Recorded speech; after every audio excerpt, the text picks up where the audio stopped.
Cəmaatın balası gedir sağ salamat qayıdır gəlir, toy bayram edir. Sən getməyini eləyirsən. Belə şey olar. Nədir getməyinə sevinirsən? Mən gecə səhərəcə fikirdən yata bilmirəm, sən bayram edirsən. Ay balam, mən niyə fikir eləməliyəm ki? Hə? Necə niyə fikir Mən eləməliyəm? niyə üçün fikir eləməliyəm? Mənim oğlum əskər gedir, mən də bununla fəxr edirəm.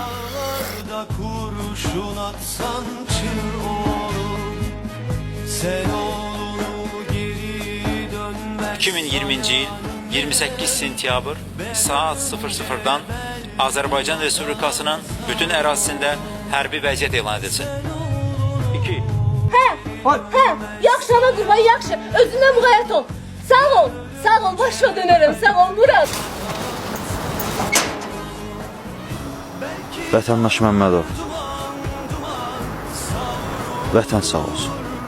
Belki sesim çığlık çığlık duyulur, belki